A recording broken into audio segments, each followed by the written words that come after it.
नमस्कार, मी अक्षय. एडियन बातमीपत्रात तुम्हा सर्वांचं मनपूर्वक स्वागत करतोय. आज दिवसभरात घडलेल्या संपूर्ण घटनांचा आढावा आपल्याला घ्यायचाच आहे, परंतु त्या अगोदर नजर टाकूया आज दिवसभरात घडलेल्या काही महत्त्वाच्या आणि ठळक घडामोडींवरती. ग्रामीण गुन्हे शाखेची आणखीन एक धडाकेबाज कारवाई. विक्रीसाठी आणलेल्या अफूंच्या साठ्यासह तब्बल 31,97,500 रुपये किमतीचा मुद्देमाल जप्त. परराज्यातील एक आरोपी जेरबंद. नागसेन नगर भागात पहाटेच्या सुमारास सेंटरिंग कामगाराचा दारू पिण्यासाठी पैसे न दिल्याच्या कारणावरून खून. एक जण पोलिसांच्या ताब्यात. आता बघूया सविस्तर बातम्या. ग्रामीण गुन्हे शाखेच्या पोलिसांनी अफूचे बोंडे विक्री करणारा आंतरराज्यीय टोळीचा गुन्हेगार जेरबंद केला असून त्याच्याकडून 87 किलो वजनाची अफूची बोंड व इतर साहित्य असा एकूण 31,97,500 रुपये किमतीचा मुद्देमाल जप्त करण्यात आलाय. ग्रामीण पोलीस दलाच्या स्थानिक गुन्हे शाखेच्या वतीने सिल्लोडकडे जाणाऱ्या रोडवरती मौजे सावंगी शिवारात समृद्धी महामार्गाच्या पुलावरून सापळा रचून पांढऱ्या रंगाची ब्रिझा गाडी येत असताना थांबवून गाडीची झडती घेतली असता त्यामध्ये अफूंची बोंडे असलेल्या 6 गोण्या मिळून आल्या. त्यास अधिक विचारपूस करता त्यानं त्याचं नाव ओमप्रकाश भागीरथ नाम विष्णोई, वय 24 वर्ष, राहणार नगर तालुका गुडामालनी, जिल्हा बाडमेर, राज्य राजस्थान असं सांगितलं. त्यानुसार अफूंची बोंड याचा सविस्तर पंचनामा केला असता एकूण 6 गोण्यांमध्ये 87 किलो 100 ग्रॅम वजनांची अफूंची बोंड व ब्रिझाकार व इतर साहित्य असं एकूण तब्बल 31,97,500 रुपये किमतीचा मुद्देमाल मिळून आल्याने तो जप्त करण्यात आलाय. नमूद आरोपीस मुद्देमालासह पोलीस ठाणे फुलंब्री येथे गुन्हा दाखल नोंद करण्यात आलाय. पुढील तपास पोलीस सहाय्यक निरीक्षक संभाजी वडते हे करत आहेत.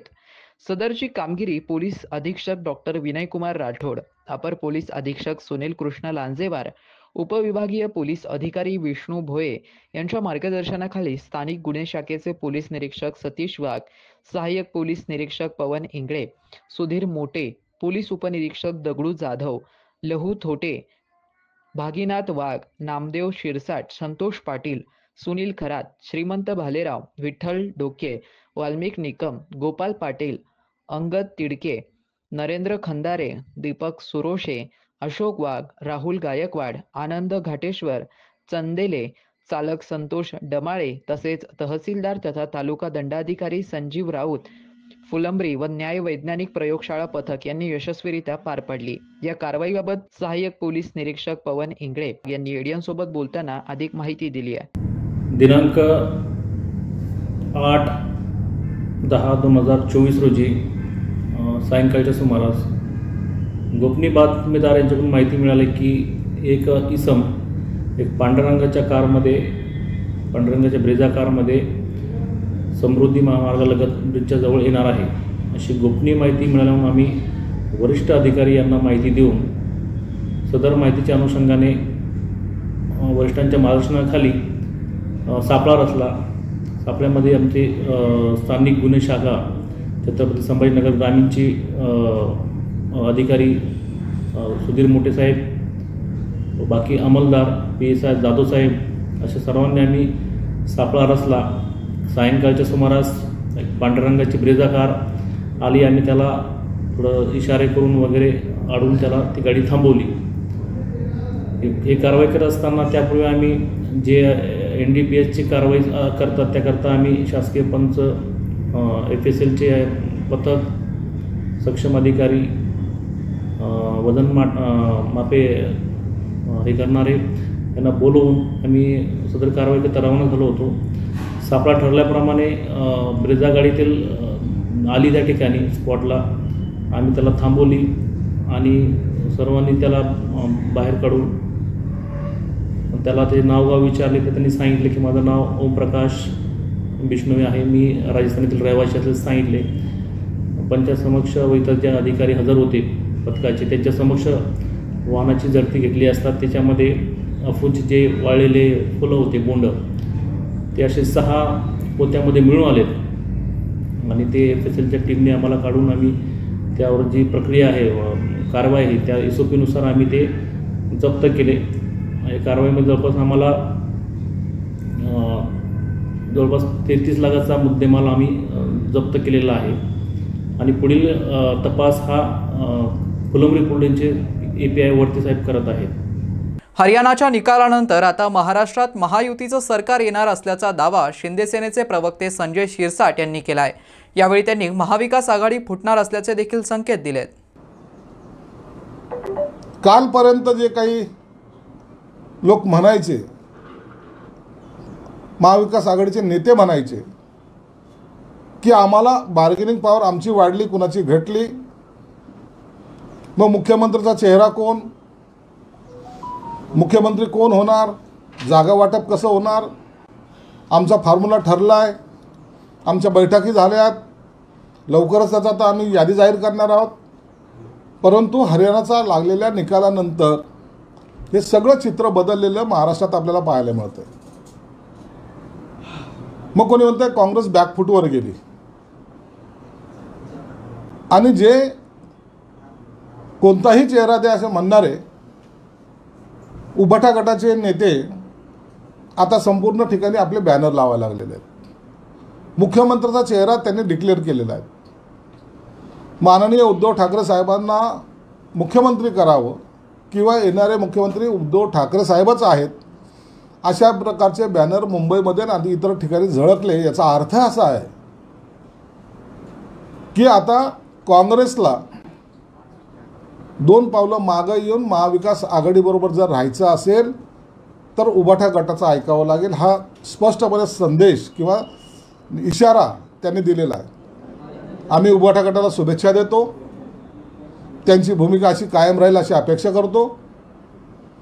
परंतु दुर्दैवानं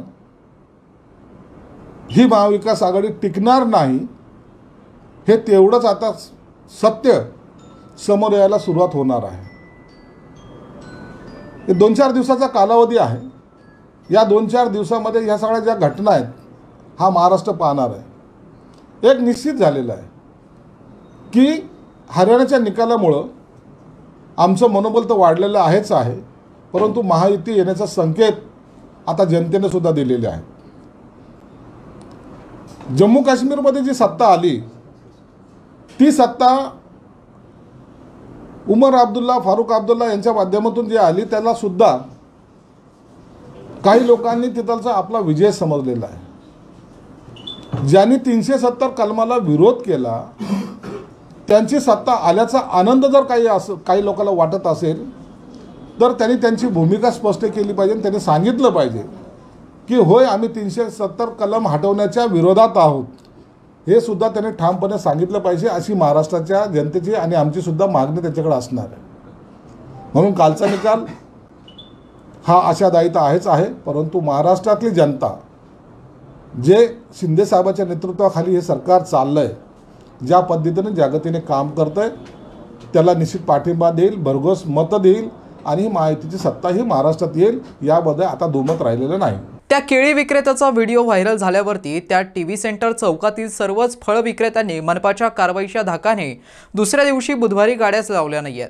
मात्र त्या लगतच्या सर्व फळ विक्रेत्यांच्या गाड्या नेहमीप्रमाणेच रस्त्यावरती वाहतुकीची ऐशी तैशी करताना दिसून आल्यात। शहरातील टीव्ही सेंटर भागातील केळी विक्रेत्याचा एक व्हिडिओ सध्या खूप व्हायरल झाला असून या व्हिडिओमुळे शहरात चांगलीच खळबळ माजली आहे।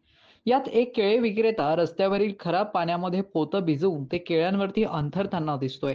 त्यामुळे अस्वच्छ केळे नागरिकांच्या घरात पोहोचतायत। या प्रकारामुळे नागरिकांच्या आरोग्याचा प्रश्न निर्माण झालाय। महाराष्ट्र नवनिर्माण सेनेचे पदाधिकारी चंदू नवपुते यांनी सदर प्रकार उघडकीस आणला। त्यांनी याबाबत सिडको पोलीस ठाण्यामध्ये निवेदन देखील दिलं।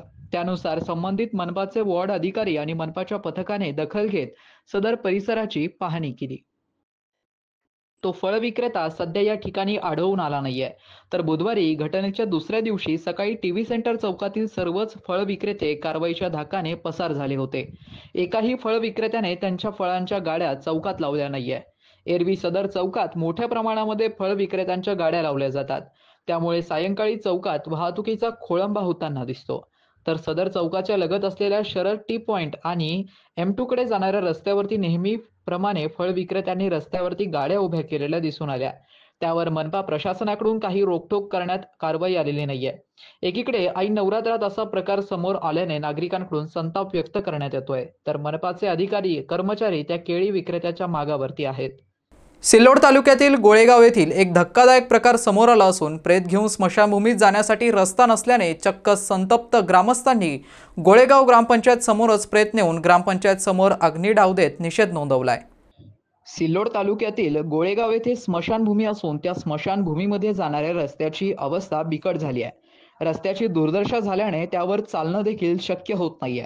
अनेक वेळा ग्रामस्थांनी ग्रामपंचायतला याबाबत निवेदनं दिली तरी ग्रामपंचायतीने काहीच उपाययोजना केली नसल्यामुळे आज बुधवारी एका ग्रामस्थाच्या मृत्यूनंतर मोठी आक्रमक भूमिका घेतली आहे। संतप्त नातेवाईकांनी गोळेगाव ग्रामपंचायत कार्यालयासमोर अंत्ययात्रा रोखून ठिय्या आंदोलन केलं।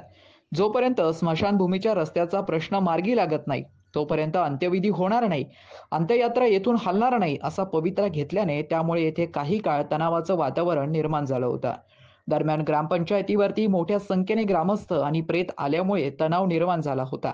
मात्र प्रशासनाकडून काहीच ठोस पावले उचलण्यात आली नसल्याने सर्व ग्रामस्थांनी ग्रामपंचायत कार्यालयासमोर प्रेत जाळून प्रशासनाचा निषेध व्यक्त केलाय। प्रेत जाळल्यामुळे या घटनेची चांगलीच चर्चा जिल्ह्याभरात होताना पाहायला मिळते। शहरवासियांना एक सुवर्ण संधी। तुम्ही एखादा व्यवसाय करताय का? मग एडियनवरती जाहिरात करा आणि मिळवा व्यवसायात मोठा फायदा। तर वाट कसली पाहताय? आत्ताच खाली दिसत असलेल्या नंबरवरती संपर्क साधा। आपल्याला अजूनही काही बातम्यांचा आढावा घ्यायचा आहे, परंतु इथे वेळ झाली आहे एका छोट्याशा ब्रेकची। कुठेही जाऊ नका, पाहत रहा एडियन न्यूज।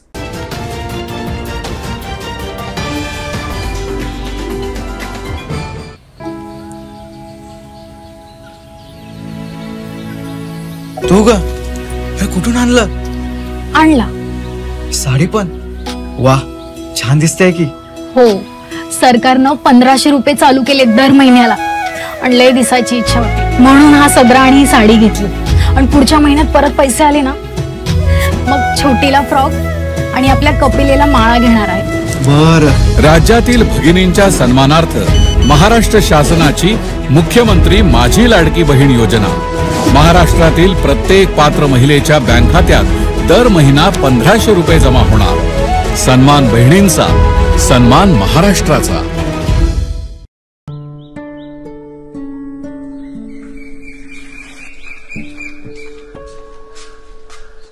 ताई, हे घ्या तुमचा सिलेंडर।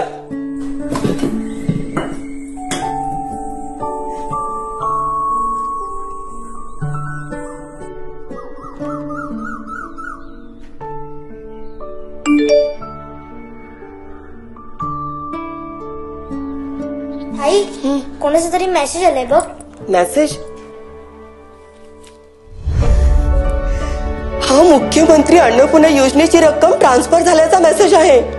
राज्यातील महिलांच्या सक्षमीकरणासाठी आणि स्वच्छ इंधनाची पूर्तता करून महिलांच्या आरोग्याचे रक्षण करण्यासाठी महाराष्ट्र शासन सादर करीत आहे मुख्यमंत्री अन्नपूर्णा योजना। योजनेअंतर्गत पात्र महिलांना वर्षाला 3 LPG सिलेंडर मोफत मिळणार। लाभाची रक्कम महिलांच्या बँक खात्यात जमा होणार। घराघरात अन्नपूर्णा, घराघरात आनंद। अनेकांच्या मनात स्वप्न असते की देशाची सेवा करायची, परंतु काही लोकच योग्य प्रशिक्षण घेऊन ते वास्तवात पूर्ण करतात। वास्तविक सैनिक बनणे सोपं काम नाही, कारण प्रशिक्षणाच्या मैदानापासून ते युद्धाच्या रणांगणापर्यंत प्रत्येक क्षण संघर्षमय असतो। फक्त जो इमानदार, समजूतदार असेल आणि ज्याची इच्छाशक्ती प्रबळ असेल असाच व्यक्ती या क्षेत्रात टिकू शकतो। प्रत्येक वर्षी अनेक परीक्षार्थ्यांना यश प्राप्त होते, ते फक्त आणि फक्त गरुडचे बगॅट घेऊन। पंख आम्ही देतो, उंच भरारी तुम्ही घ्या।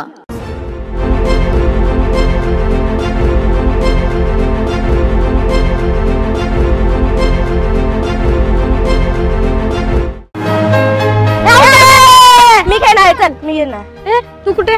माझा नंबर आहे आता। हो, याचा नंबर आहे। तू कशी आलीस खेळायला? आणि तुला खेळायला वेळ कसा मिळाला? अरे आता माझ्याकडे खेळायला आणि अभ्यास करायला वेळच वेळ आहे। म्हणजे मला रोज आई बरोबर पाणी आणायला दूर जावं लागायचं, त्यामुळे तुमच्यासोबत खेळायला मला वेळच नाही मिळायचा। कधी कधी तर माझी शाळा पण बुडायची। मग आज वेळ कसा मिळाला? कारण आता आमच्या घरी नळ आलाय, त्यामुळे पाणी आणायला दूर जावं लागतच नाही, त्यामुळे सगळीकडे चांगलं पाणी मिळतंय। मी खेळू ना? हिच्यानंतर माझा नंबर। हा केंद्र आणि महाराष्ट्र शासनाच्या जलजीवन मिशनमुळे महाराष्ट्रातील प्रत्येक घरी प्रतिदिन प्रति व्यक्ती 55 लिटर शुद्ध पाणी पोहोचवलं जाते। अनेक दुर्गम भागातील वाड्या वस्त्यांवरही सौर ऊर्जेचा वापर करून शुद्ध पाणी पोहोचवलं जाते। त्यामुळे अनेक महिलांचा पाण्यासाठी होणारा त्रास वाचला आहे। तसेच अनेक मुलींच्या शिक्षणातील आणि खेळण्यातील अडथळा दूर होतोय। थांबली पायपीट दूरवरी, नाही हंडा डोक्यावरी, जलजीवन आले घरोघरी, माझी योजना माझी जबाबदारी, पाणी पुरवठा आणि स्वच्छता विभाग, महाराष्ट्र शासन। नारी म्हणजे संस्कार, नारी म्हणजे भक्कम आधार,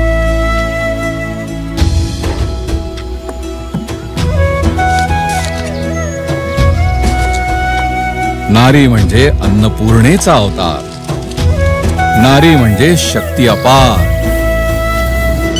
आणि या नारी शक्तीच्या सन्मानार्थ महाराष्ट्र शासनाने सुरू केली आहे मुख्यमंत्री माझी लाडकी बहीण योजना। या योजनेअंतर्गत महाराष्ट्रातील प्रत्येक पात्र महिलेच्या बँक खात्यात दर महिना 1500 रुपये जमा होणार। सन्मान बहिणींचा, सन्मान महाराष्ट्राचा। सलाम सरपंच। अरे सलाम युसुफ भाई, काय म्हणतो बा? मी काय ऐकलंय बाबा, तुम्ही जे गावात पाईपलाईन नळ लावून देणार आहे त्याचे पैसे घेणार आहे म्हणून। मी नाही घेणार आहे बा। मग आता तुझ्या घरात वीज येते, तरी तू बिल भरतो की नाही? भरतो की। अरे मग तसंच आहे ते। आता तुमच्या घरात पाईपलाईन टाकणं, त्याला नळ लावून देणं, हाच खर्च शासन आणि 10% लोकवर्गणी यातून होणार आहे। पण त्याच्या देखभाल, दुरुस्ती, पाणी सोडायचं, तो विजेचा पंप चालवा लागेल, त्याचं बिल कोण भरत? म्हणजे महिन्याभरात तुम्ही जेवढं पाणी वापराल त्याचं फक्त बिल भरायचं आहे तुम्हाला, बस। याच्यात आपलाच फायदा आहे ना का? म्हणजे आपलं घर, शाळा, सगळीकडे साफ आणि स्वच्छ पाणी येईल। असं का? म्हणजे पाणी जेवढं पाहिजे तेवढंच वापरायचं, म्हणजे आपलं बिल पण कमी येईल ना। आता समजलं मला, येतो मी। जलजीवन मिशन अंतर्गत आता केंद्र आणि राज्य शासनाच्या संयुक्त प्रयत्नातून गावागावातील प्रत्येक घरात नळाद्वारे प्रतिदिन प्रति व्यक्ती 55 लिटर शुद्ध पाणी पोहोचत आहे। थांबली पायपीट दूरवरी, नाही हंडा डोक्यावरी, जलजीवन आले घरोघरी, माझी योजना माझी जबाबदारी, पाणी पुरवठा व स्वच्छता विभाग, महाराष्ट्र शासन। मस्त मास्क पहना रहे तुम्हें। Thank you sir. वो जान बचाने के लिए पहनना पड़ता है ना सर। रेडीमेड है या टेलर मेड है? ऑनलाइन ऑर्डर किया है सर। एक और है ना सर? देना। बहुत मस्त लगे आपको। ये ना सर। सर ये ना भाई, जान बचाने के लिए बाइक चलाते वक्त सिर्फ खोपड़े पे मास्क पहनेगा तो खोपड़े को कौन बचाएगा? समझ गया सर। हेलमेट ऑनलाइन ऑर्डर कर, वरना हमेशा के लिए ऑफलाइन हो सकता है। Okay sir. ये ले। सलाम। ये भी ऑनलाइन भर दे। हेलमेट पहने, ट्रैफिक नियमों का पालन करे, जिंदगी के सफर को सुरक्षित रखे। मोठी ही संसाराची तू अन्नपूर्णेची सावली, संस्कारात तूच खरी, तूच माय माऊली, तूच माय माऊली।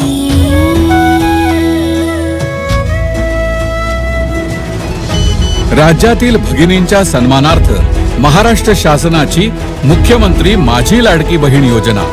महाराष्ट्रातील प्रत्येक पात्र महिलेच्या बँक खात्यात दर महिना 1500 रुपये जमा होणार। सन्मान बहिणींचा, सन्मान महाराष्ट्राचा।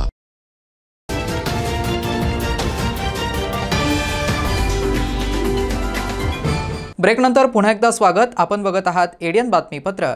दारू पिण्यासाठी पैसे न दिल्याच्या कारणावरून सेंटरिंगच्या कामासाठी पहाटे घराबाहेर पडलेल्या एका मजुराचा चाकूने वार करून निर्घृण खून केल्याचा प्रकार समोर आलाय। ही घटना नागसेन नगर भागात मंगळवार दिनांक 8 ऑक्टोबर रोजी सकाळी 5 वाजेच्या सुमारास घडली आहे। या घटनेने परिसरात भीतीचं वातावरण निर्माण केलंय। अशोक शिनगारे हे पहाटे सेंटरिंगच्या कामासाठी घराबाहेर पडले असता त्यांना रस्त्यात अडवून दारू पिण्यासाठी पैसे मागितले असता त्यांनी पैसे देण्यास नकार दिल्याने आरोपींनी आपल्याजवळ असलेल्या चाकूने अशोक शिनगारे यांच्यावरती वार केले। या हल्ल्यात ते गंभीर जखमी होऊन जमिनीवरती कोसळले। त्यानंतर देखील त्यांच्यावरती चाकूने सपासप वार करण्यात आला। या घटनेत त्यांचा जागीच मृत्यू झालाय। यानंतर नागसेन नगर भागात दारूच्या कारणावरून सेंटरिंग मजुराचा खून झालेल्या घटनास्थळावरून पोलिसांनी निखिल शिनगारे याला ताब्यात घेतला असून या घटनेचा पुढील तपास सहाय्यक पोलीस निरीक्षक शिवाजी चौरे हे करत आहेत। दुपारी उस्मानपुरा पोलीस ठाण्यामध्ये या गुन्ह्याची नोंद करण्यात आली आहे। सकाळी 5:15 वाजेच्या सुमारास 112 नंबरवर फोन आलेला तर मग त्यानंतर आमचे PSI बोलले आणि इतर कर्मचारी सदर ठिकाणी दाखल झाले.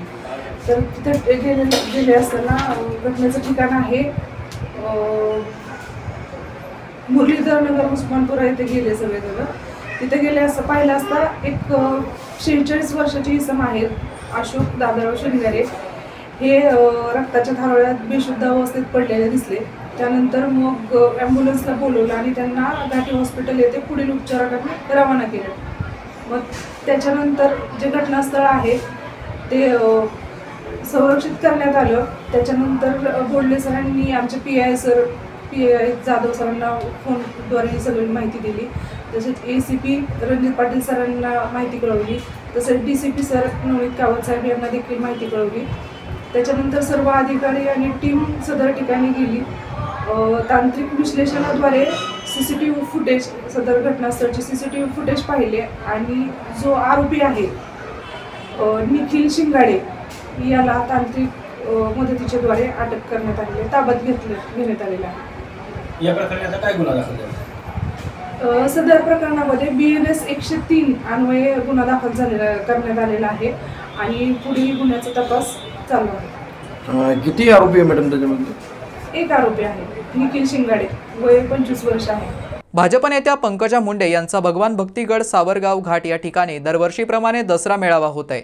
या मेळाव्याला विक्रमी गर्दी असेल तसेच मेळाव्याची जय्यत तयारी सुरू असल्याची माहिती व्यवस्थापक मंडळातील सदस्य प्रवीण घुगे यांनी पत्रकार परिषदेत दिली आहे. लोकनेत्या पंकजाताई मुंडे यांच्या उपस्थितीमध्ये हा दसरा मेळावा दरवर्षी त्या ठिकाणी होत असतो आणि पंकजाताई दरवर्षी समाजातील असणारे विविध प्रश्नांना लक्षात घेऊन त्या ठिकाणी आवाहन करत असतात आणि अशा प्रकारचा अजेंडा असणारा दसरा मेळावा यावर्षी 12 तारखेला होणार आहे. मोठ्या प्रमाणावरती आम्ही तयारी त्या ठिकाणी सर्व ठिकाणाहून जे काही येतील तिथे पार्किंगची व्यवस्था त्या ठिकाणी व्यवस्थित असेल. येणाऱ्या सर्वांना व्यवस्थित ध्वनी व्यवस्थाच्या माध्यमातून, कारण मोठी संख्या लाखोच्या संख्येनं त्या ठिकाणी येत असतात, ती व्यवस्थित त्या ठिकाणी करता येईल. सुरक्षा यंत्रणा त्या ठिकाणी व्यवस्थित काम करेल अशा सर्व व्यवस्था आम्ही त्या ठिकाणी करतोय आणि दरवर्षी तेथील आजूबाजूचे नागरिकच उत्स्फूर्तपणे या सर्व व्यवस्था करण्यामध्ये पुढाकार घेत असतात आणि ती व्यवस्था त्या ठिकाणी पार पाडली जात असते.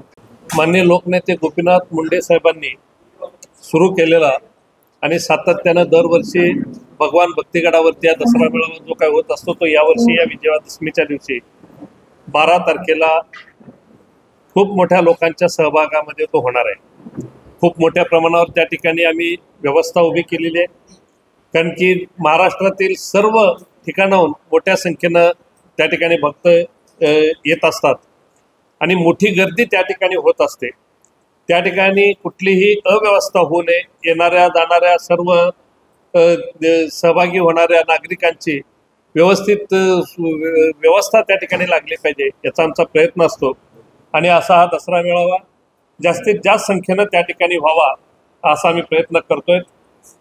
या आपल्या माध्यमातून मी समाजाच्या सर्व स्तरातील घटकांना मी आवाहन करतो की कुठलाही अराजकीय असणारा या दसरा मेळाव्यामध्ये आपण जास्तीत जास्त संख्येनं सहभागी व्हावं या असं आवाहन आम्ही या ठिकाणी करतो. अजित पवार राज्याचे मुख्यमंत्री व्हावेत यासाठी 12वं ज्योतिर्लिंग श्री घृष्णेश्वर महादेव मंदिराचं दर्शन घेऊन राष्ट्रवादी काँग्रेसचे युवा अध्यक्ष सूरज चव्हाण यांनी साकडं घातलंय. सध्या राष्ट्रवादी काँग्रेसचे अध्यक्ष युवा अध्यक्ष सूरज चव्हाण हे राज्याचे युवक संवाद दौऱ्यावरती आहेत. या दौऱ्याच्या निमित्ताने कन्नडमध्ये ते आले होते. या कार्यक्रमाच्या अनुषंगाने सोमवारी कन्नड युवक संवाद या कार्यक्रमाला ते आले. त्या निमित्ताने खुलताबाद तालुक्यातील वेरूळ येथील 12व्या ज्योतिर्लिंग श्री घृष्णेश्वर मंदिराचं त्यांनी दर्शन घेतलं. या प्रसंगी देवस्थानतर्फे सूरज चव्हाण यांना शाल व श्रीफळ देऊन सत्कार करण्यात आला. यावेळी देवस्थानाचे अध्यक्ष सुनील जोशी, उपाध्यक्ष योगेश विटखेडे, चंद्रशेखर शेवाळे आदी उपस्थित होते. 12वे ज्योतिर्लिंग घृष्णेश्वर मंदिरासाठी आले त्यावेळी सूरज चव्हाण यांच्यासोबत औरंगाबाद जिल्हा अध्यक्ष युवा अनुराग शिंदे, हेमंत देशमुख, भाऊसाहेब तरमळे, जिल्हा समन्वयक रवी माहुरकर, गटनेते बाळाभाऊ सावंत, गणेश पवार, जिल्हा सरचिटणीस राजकुमार पांडे, आकाश ठाकरे यांच्यासह राष्ट्रवादी युवक काँग्रेसचे कार्यकर्ते मोठ्या संख्येने उपस्थित होते. प्रदेशाध्यक्ष सूरज चव्हाण यांनी यावेळी माध्यमांशी बोलताना म्हटलेत की अजित पवार राज्याचे मुख्यमंत्री व्हावे यासाठी 12वे ज्योतिर्लिंग श्री घृष्णेश्वर महादेव मंदिराकडे दर्शन घेऊन साकडं घातलंय, अशी प्रतिक्रिया राष्ट्रवादी काँग्रेसचे युवक प्रदेशाध्यक्ष सूरज चव्हाण यांनी दिली आहे. राज्याचे नेतृत्व अजित पवार यांनी करावं असा नवस शंकर भगवानांना केलाच असल्याचं राष्ट्रवादी काँग्रेस पक्षाचे युवक प्रदेश अध्यक्ष सूरज चव्हाण यांनी सांगितलं. तसेच औरंगाबाद जिल्ह्याचे अपर पोलीस अधीक्षक सुनील लांजेवार, पुणे येथील पोलीस अधीक्षक विक्रम देशमुख यांनीही वेरूळ येथील 12वे ज्योतिर्लिंग श्री घृष्णेश्वर मंदिराचं दर्शन घेऊन अभिषेक केलाय. यावेळी त्यांचाही सत्कार देवस्थानांच्या वतीने शाल श्रीफळ देऊन करण्यात आलाय. एडीएनसाठी तालुका प्रतिनिधी हुसेन पटेल, खुलताबाद. मी घृष्णेश्वर मंदिराला एवढंच साकडं घातलं, पुन्हा महायुतीचं सरकार येऊ दे आणि महायुतीच्या सरकारमध्ये अजितदादा मुख्यमंत्री होते. राष्ट्रवादी युवक काँग्रेसच्या वतीनं महाराष्ट्रभर युवा संवाद यात्राच्या निमित्तानं फिरत असताना आज वेरूळ येथील घृष्णेश्वर मंदिरामध्ये भेट देण्याचा योग मला आला. आज या ठिकाणी आल्याच्या नंतर मनाला एक आत्मशांती आणि या ठिकाणाहून नवीन ऊर्जा घेऊन मी आज महाराष्ट्रामध्ये जातोय. इथं आल्याच्या नंतर सर्व व्यवस्थापनाने एक चांगल्या पद्धतीचा पाहुणचार आणि परिसरामधली व्यवस्था त्यांनी ठेवलेली आहे. आज या 12 ज्योतिर्लिंगापैकी एक ज्योतिर्लिंग असलेल्या घृष्णेश्वरमधून येणारा प्रत्येक भाविक या ठिकाणाहून एक वेगळी ऊर्जा घेऊन जातो आणि त्याचं श्रेय इथल्या व्यवस्थापनाला सुद्धा जातं. त्याचं कारण या परिसरामधली असलेली व्यवस्था आणि मी व्यवस्थापन सगळ्या ट्रस्टींचे आभार मानतो की इतक्या चांगल्या पद्धतीचं उत्तम नियोजन या मंदिराच्या परिसरामध्ये ठेवल्याबद्दल आणि आमचा पाहुणचार केल्याबद्दल त्यांचे विशेष आभार. बरं, आगामी निवडणुकी संदर्भात काय साकडे घातले तुम्ही? मी घृष्णेश्वर मंदिराला एवढंच साकडं घातलं, पुन्हा महायुतीचं सरकार येऊ दे आणि महायुतीच्या सरकारमध्ये अजितदादा मुख्यमंत्री होते. तर कर्णपुरा यात्रेला सुरुवात झाल्यानंतर 5व्या दिवशी पावसाने हजेरी लावली. मात्र जोरदार बरसलेल्या पावसातही यात्रेत सहभागी झालेल्या भाविकांच्या उत्साहाला बाधा आली नसल्याचं दिसून आलंय. नवरात्र उत्सव म्हटलं की औरंगाबादकरांना वेध लागतात ते कर्णपुरा यात्रेचे. शहर आणि जिल्ह्याचे ग्रामदैवत असलेल्या कर्णपुरा येथील तुळजाभवानीच्या मंदिराला तब्बल 350 वर्षांचा इतिहास आहे. या ठिकाणी 9 दिवस यात्रा भरते. यावेळी भाविकांमध्ये मोठ्या उत्साहाचं वातावरण बघायला मिळतं. या ठिकाणी मोठी गर्दी होणार असल्याचं लक्षात घेऊन पोलीस प्रशासनातर्फे तगडा बंदोबस्त लावण्यात आलाय. यासाठी एक सहाय्यक पोलीस आयुक्त, 6 पोलीस निरीक्षक, 23 पोलीस निरीक्षक तर 222 पोलीस व 72 महिला पोलीस कर्मचारी तैनात करण्यात आल्यात. यासोबतच CPRSचे जवान देखील तैनात करण्यात आले. CCTVची करडी नजर प्रत्येक नागरिकांवरती असणार आहे. त्यासोबतच नागरिकांना दागिने आणि मौल्यवान वस्तू जपून ठेवण्याचं आवाहन पोलिसांनी केलंय. नागरिकांसाठी या सुविधा नागरिकांना वाहतुकीसाठी मंदिराच्या मैदानामध्ये पार्किंगची व्यवस्था करण्यात आली आहे. दरम्यान कर्णपुरा यात्रेला सुरुवात झाल्यानंतर 5व्या दिवशी पावसाने हजेरी लावली आहे. मात्र जोरदार बरसलेल्या पावसातही यात्रेत सहभागी झालेल्या भाविकांच्या उत्साहात बाधा आली नसल्याचं दिसून आलंय. भाविकांनी एडीएन सोबत बोलताना आपल्या भावना व्यक्त केल्या आहेत.